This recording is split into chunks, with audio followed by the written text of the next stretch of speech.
For me, he's one of the greatest teachers, knowledgeable teachers of the language. How to write it properly. I can write it. I do not recommend myself as a teacher. I see. Now, well, early this morning, the rains are a drizzle, but it's a sign of a blessing that this thing is going to go well. Now that you see the sun out and everything else, you as a spiritual leader, can you elaborate on this? Can you explain it a little bit? No question, without any hesitation. First, to begin, we understood it in ancient times that from the sacred waters, evaporation occurs and those waters rise and return as rain. We understand that all life emanated from those waters. As it seceded and became land, people began to walk about. So when we see that this process continues, if it did not continue, no living being, plant, animal, or fish would exist. It's a sacred movement that was put in place by divinity, and we understand that. So in this time when we see it, we acknowledge it. And in a little humorous manner, those in Trinidad say, those who don't like rain must think water is only for drinking. Right.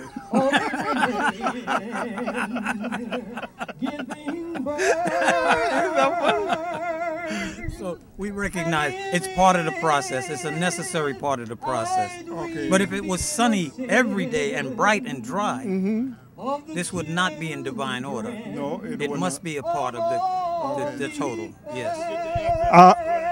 I'm from Ghana. One of my spiritual children is reminding me to give the address. Okay. The address is 414 Marcus Garvey Boulevard. Okay. They can go online under Serenity Space or Grandmaster Cam or YouTube, and they'll find me. But please understand, it is not about advertising. Those who are of like spirit will find it. I recommend myself only as a fellow servant. That's not false modesty. The end of this month, June, will begin my 55th year in spiritual service. I honor that, and I conclude that with, it's only as good as today. If I stop tomorrow, the blackboard gets erased. My goodness. I'm from Ghana, and my tradition is called Bakawako, worshippers of the Tekken, or Tekeners. And you as a high priest, I'll call you a Barnaba. Barnaba. And for me to address you, I have to address you now. Even though when we started this interview, I didn't address you now, I want to close by calling you now. Thank you very much. I accept it, and I return it by the energy that you are displaying, the spirit that I'm feeling from you. I conclude this interview with, please understand, I stand on spirit, not on title. Nah. You've heard of the song Breath? Gracious. Okay. All right. Until. Mr. Omolo, who said he was given a very important responsibility after his first visit to Africa, had a compelling story to tell, and I could not hide my excitement in this interview. Let us watch. How long have you been attending this? How many times have you attended it?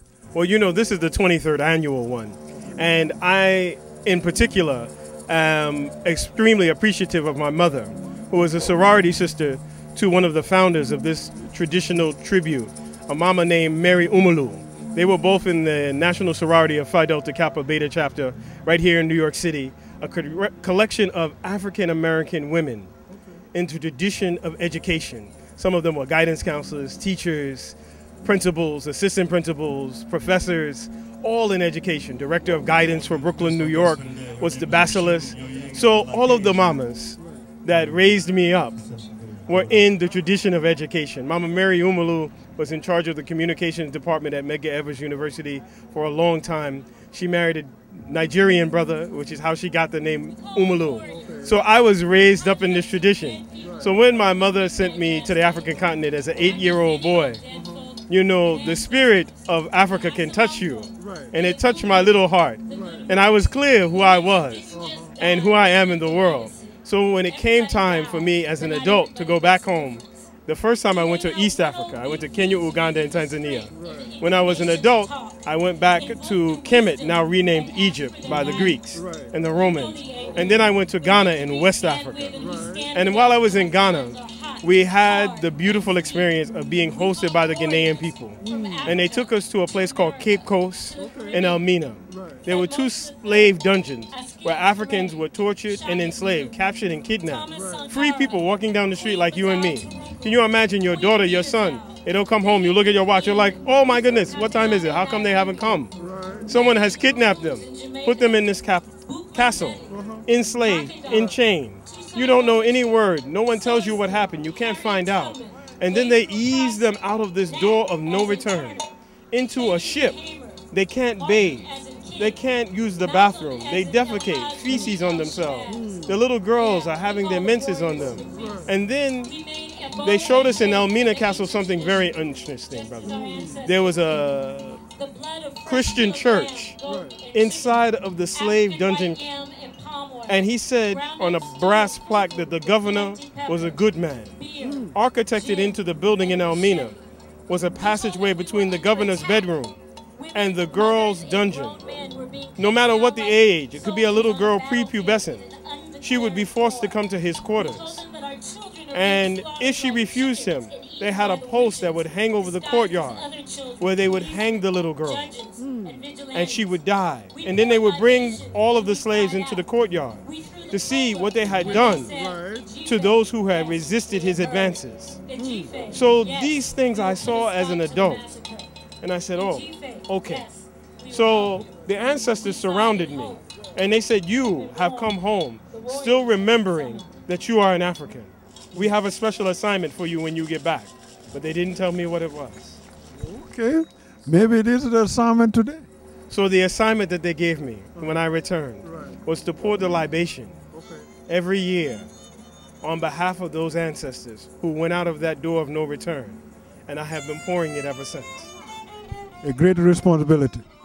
Indeed it is. Indeed it is. My brother, thank you very much. I am so grateful. Thank you. Madasi Pa. You. Thank you.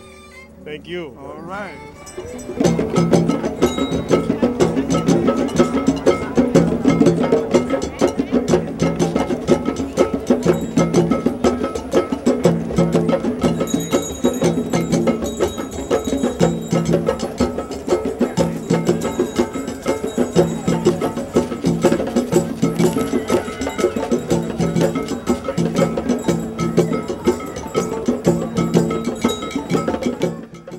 Councilman Charles Barron, who is running for Congress to fill the seat of the retiring Congressman Ed Towns in the 8th Congressional District, showed up to give an inspiring speech and to encourage the organizers to keep on with their good work. He was given a rousing response. He was delighted to answer a few questions from Divine Speech. Let us watch. How are you doing today? I'm doing great. This is a great day. My spirit is up. You know, you got to get culturally enriched so you can continue the political battle. This is important because our culture is a weapon. That was an inspirational speech. How is your campaign going? Going great. You know, the people all over Coney Island and East New York and Brownsville and Bedford-Stuyvesant and Canarsie and all over the district, even in Howard Beach and places where people didn't think that I would even do well. People are receiving it with excitement. So we're very excited about the campaign. DC 37, the largest public employees municipal union in the city, has endorsed us. The former congressman who used to be the congressman from the district, Adolphus Towns, endorsed us. But the most important endorsement is the one we intend to get on June 26th when the people come out and endorse us. Beautiful. Now you are here on an important day that affects all people from Africa all the way to the Caribbean, to the United States, you name it. And it is about ancestors, our ancestors who lost their lives in the ocean. When you become a congressperson, is there a chance that we can have a monument to honor these people who lost their lives? Well, absolutely. We have to have a monument. That would be high on my agenda. But even more than the monument, I'm going to start off my foreign policy with Africa and how this country is treating Africa. We're not going to allow for the second colonization of Africa, which is the economic colonization of Africa. The International Monetary Fund, China, and other countries buying up all the land in Africa, killing Muammar Gaddafi so you can get the oil and resources of Africa, not liking Mugabe because he's taking the land back from whites who stole it from us in the first place. We have to see that Africa is a liberated continent, that the resources of Africa has to be for African people throughout the diaspora and on the continent of Africa. There shouldn't be any poverty in Africa. It's the richest continent in the world, but it's poverty there because of exploitation, because of colonialism and imperialism and free trade agreements that trap us into an economic oppression. Then we have to move to the Caribbean. We are an African people who have been displaced in the Caribbean. We are an African people who have been displaced in Latin America. We are an African people who have been displaced right here in America. So as Africa goes, we all go. And if we can make that linkage when I get in Congress to say to African people all over the world, we are one people. And we may have come over here in different ships, but we're all in the same boat now.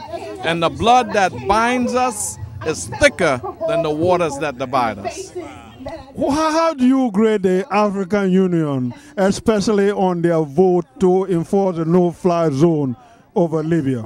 That was a mistake. I don't think they should connect themselves with imperialism and NATO.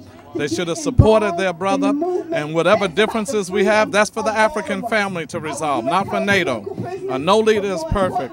All leaders have their shortcomings and have their faults, but that's for African people to resolve, not for NATO, because their interest is diametrically opposed to our interest. And they didn't believe he was a terrorist and all of that because the United States took him off the terrorist list. And the oil companies were in Libya exploiting the oil. They're doing their business. So if he was so terrible, then get the hell out of Libya. And don't do no oil and leave Libya alone. No, he wasn't what they said he was because they took him off the list.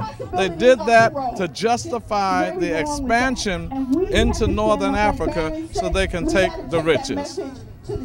My brother, thank you very much. Thank you. Straight ahead. Okay, good luck. Good luck.